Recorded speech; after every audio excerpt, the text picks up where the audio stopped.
Hey guys, welcome to video 2 or part 2 of this Golang series or Golang course. And in this part, we are going to be talking of variables in Go. And yeah, so let's just dive in straight ahead into our VS Code. We're going to have a section for the explanation and a section for the project. Yeah. Okay. So you need to note here that variables are storage locations with a name, right? So that's just simply what it means. So, and in Go, you can declare variables in different ways.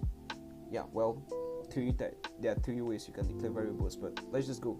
So we can start by using the var keyword. So let's just say here one var keyword. Okay.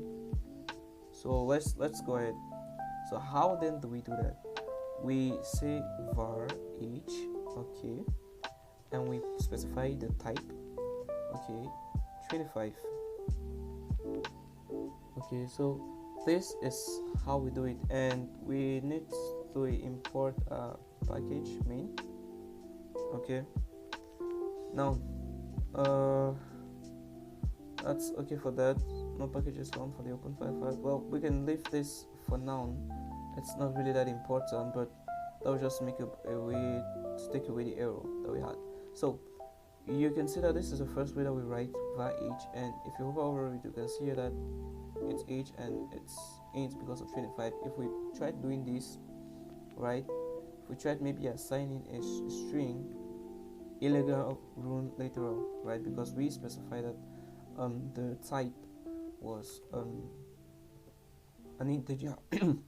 Okay, so now what this does is that it declares a variable named age of type int, like I explained, and then we assign a value of 25 to it, right? Now let's get a little bit further again. Let's complicate things by this time by saying type inference. Now this is something I usually love a lot when a programming language processes this. Type inference with var. Okay, so now we will say here var and for example name, and here we just say Alice. Okay, now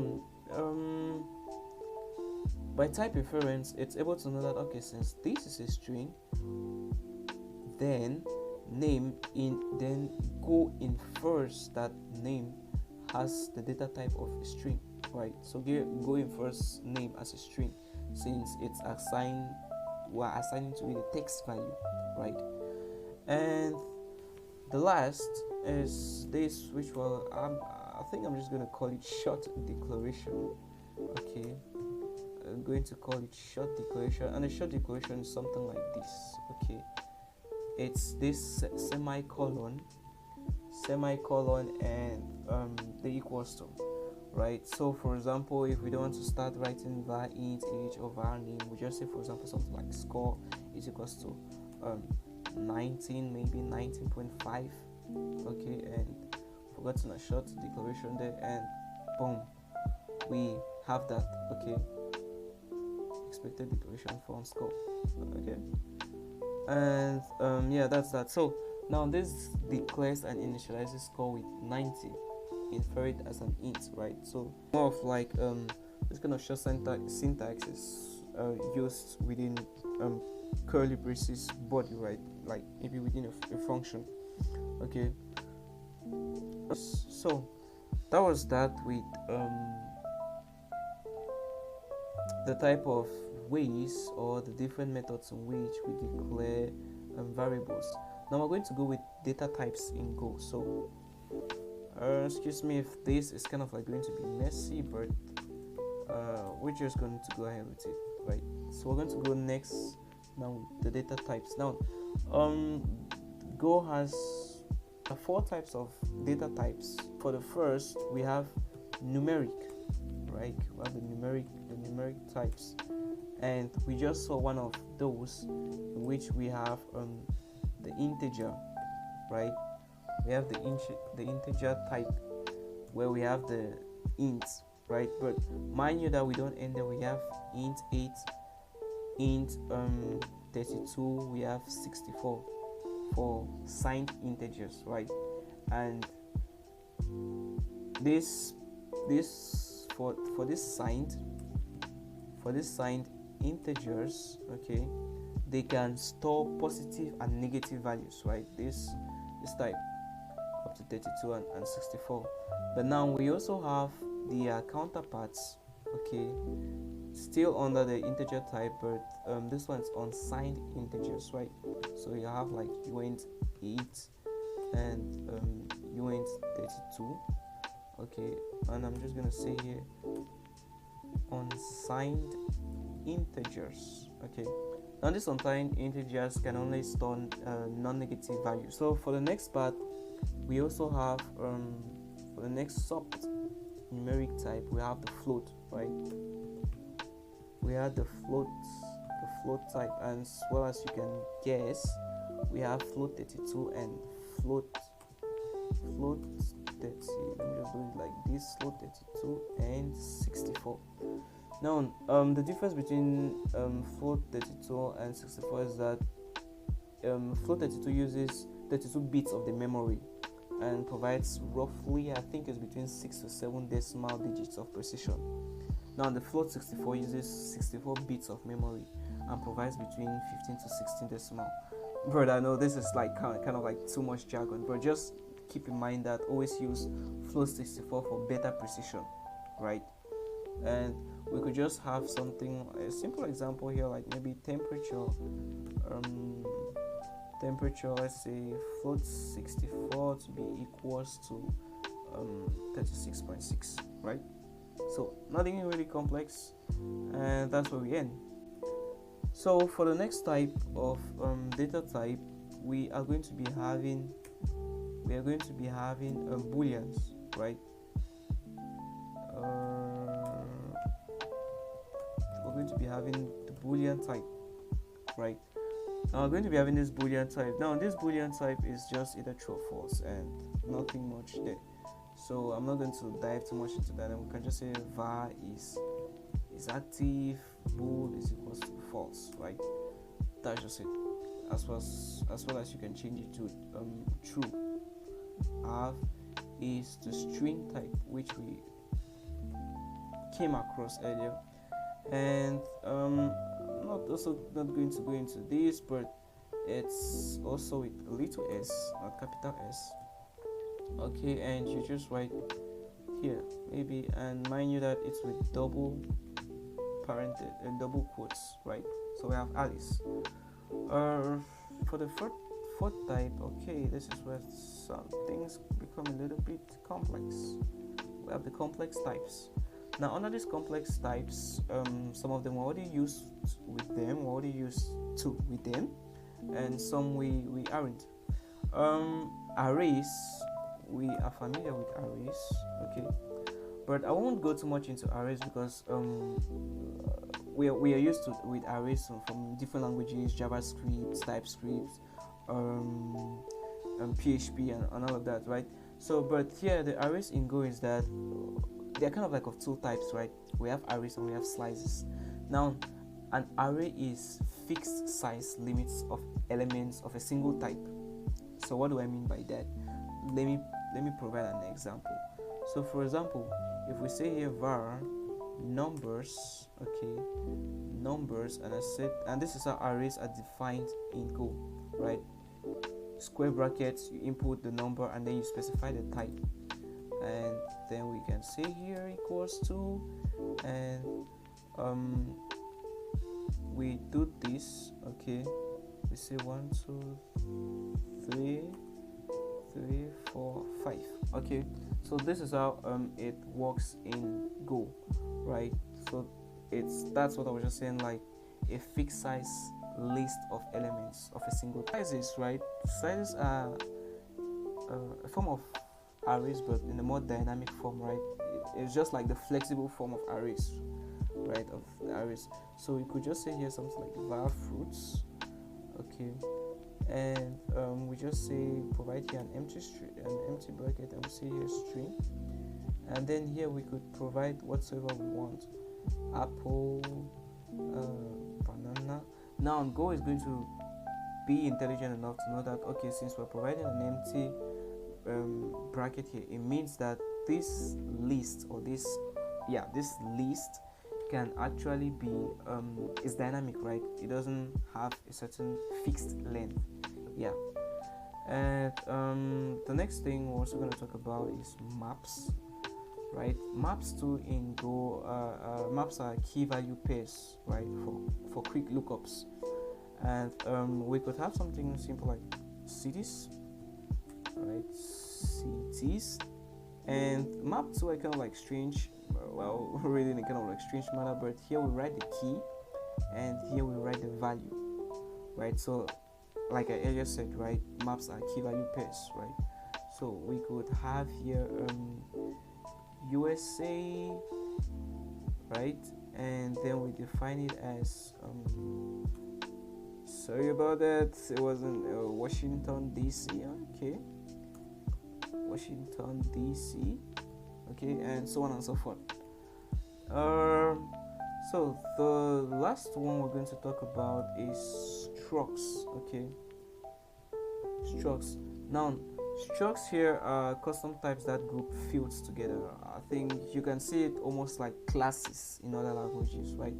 So we could have a structure, say for example type. We say type person struct, okay. So I'm spelling it correctly. Okay, type person struct, and this person could have a name. We could say it's string, and why not an age? Yeah, let's add an age. So let's do something like this to keep the formatting right.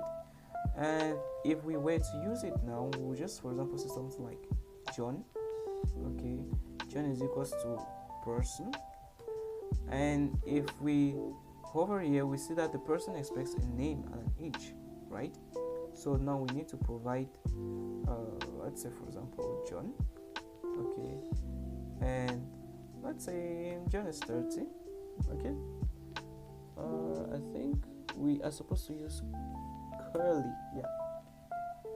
yeah, so this is how it works. So we use curly braces just like the way we use them for the imports. Yeah, so this is how it works. So that's that. And also to make mention, like constants in Go, to be able to use constants, we don't stress that much. Constants, okay, we just say const, okay, use the const keyword, and for example pi, you can say pi is 3.141 and so on and so forth. Yeah, so basically that's just it about that. So now I think we should create each of these in a folder, let's say variables, and let's take this and put it here. Let's move that there, because now we're going to be diving into applying what we just learned into a project. So here we're going to call it let's call it tip calculator. Yeah, let's call it tip.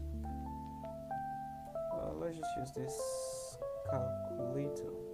Let's just say tipcalc.go. Yeah, don't want to spend so much time on the naming. That's not what is important. So as usual, we're going to call a package main, remember, and we're going to import FMT, right? We import, I said we were supposed to use it, sorry, I keep mistaking this and this, open parentheses and the brackets, yeah, and the curly brackets. So now remember, this FMT is enable us to be able to print to the terminal, right, to the console, to be able to display stuff to the console, and we're also going to now be able to read using it. So let's just go func main, okay, func main, and we're going to say, for example, const default. Let's say we're going to have our default let's say tip percentage, let's call it tip percentage, okay, and we're going to specify that it's a float 64. Let's save it at 15%, okay. Now we're going to now put variables for bill and tip percentage, right? So this is why we're going to say something like bill amount, and then tip percentage. This one, I'm going to say it's a float 64. Now this tip percentage here is just such that the user can be able to themselves input their percentage, but if they don't input it, then we're going to be able to use a default tip percentage, which is we're going to be taking that for 15%. Let's just say something like that there. So now we're going to prompt the user to enter their bill. So, and we do that by saying fmt print ln, okay, and we're going to say enter the bill amount. That's what we're going to tell the user, and we're now going to use fmt, something similar to C and C++, something called scan, right? Scan ln. So it's also a way to be able to read from the terminal, right? So it's scanning is similar to scan, but stop scanning after a new line. So and now what we read here, we don't, for example, go directly, and I'm trying to look for the ampersand sign or amper symbol on my keyboard here. The bill amount.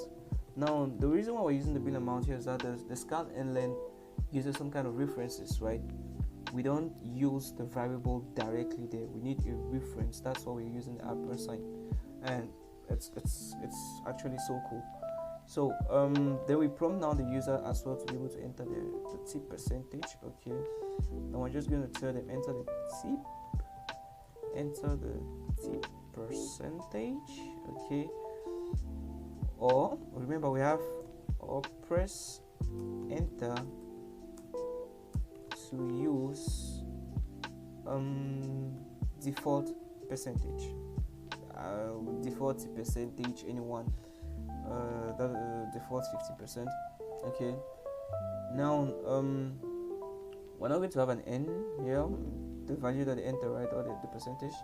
We're going to say ignore this. Okay, and we're not going to be saying the fmt scan ln. So what do we do again? A reference to the tip percentage. We are not using the variable itself, we're using a reference to that. Okay, from here we need to determine, for example, if n is equals to 0, right, then we're going to use the default tip percentage. So we're going to say here that the tip percentage is equals to the default, or we're going to say the default tip percentage here. Yeah, the default tip percentage. Okay, so now let me kind of like rapidly explain what is happening. So a reference, well, also note that here when I say reference, it's the same thing as using a pointer, right? So now the ampersand, that's what it's meaning. So the ampersand tip percentage is a pointer to the variable tip percentage, right? So it meaning that when we use the scan ln, we store the user's input directly into the variable, right, through that pointer that's pointing to the variable itself, right? So that's that. And then when we do that, when the user does that, okay, and they go now to the part of the entry the tip, right, the n stores the inputs that have been successfully read. That's what that's what you see this n here is able to do. Now this n here is in two cases. Now, one, if the user provides the tip percentage, and 0 if they press enter. So that's how it's kind of like being interpreted in Go. So that's what you see. If I'm saying here now, if n is equals to 0, then we use the default percentage tip to assign it to the tip, right? And the blank identifier is, we're just discarding any error that should occur along the line, right? For now we are not handling errors, but we're going to be able to handle them later on along the line, right? So what you should just note here is that if n is equals to this n here, n is 1 if the user has entered a value for the tip percentage, and n is 0 if the user skipped the input. So whenever you're coding, always remember that that's what happens. So from there, I think we're just going to do some little calculation here by saying tip. Remember, I short, do we call it short form? Yeah, will be equals to the bill amount. Okay, it's going to be the bill amount times the tip percentage. Okay, the bill amount times the tip percentage, of course, right? It's divided by 100.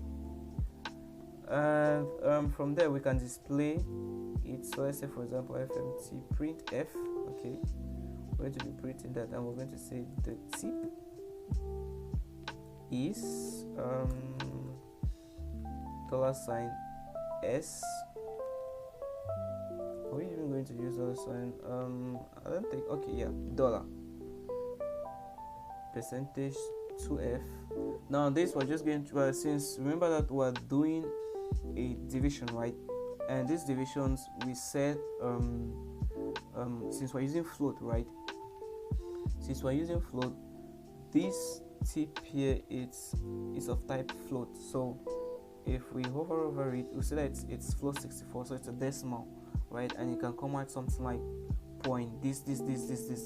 But now we are just telling Go that just provide us with a 2 decimal place, right? 2 decimal place factoring. That's just what this 0.2 f here means that we're doing. So I think we're ready to go. Why not try to run the program? But let's make sure one more time. We have the float 64. We defined the variables, and know that you can define all your variables in one line. Okay, and you can be providing their types along the line too as well. And we request the user to enter the bill amount, the percentage. We scan L or read that. And so whenever you see this, just know it's a pointer to this variable. Okay, we check if the user entered. If the user skipped, then we use the default percentage, and then we do a calculation on your print. I think we're good to go. We can test this out. So let's run that out. So we first of all have to cd out and list, and then let me clear this list and cd into variables. Clear again. Okay, and let me bring this down a little bit, and I think we can say go run tip underscore calc.go. Okay, now it says you should enter an amount, so let's just say we entered something like $12,000. Yeah, why not? Let's say 10%, and yeah, so as we can see, 10%, it's obviously $1,200, right? And what happens if we skip? Let's say we entered $3,000, okay, and we skipped that, and we get $450 as our tip. So you see here that here we were able to combine all what we learned in this lesson, right, concerning variables, data types, variables definition, printing, reading,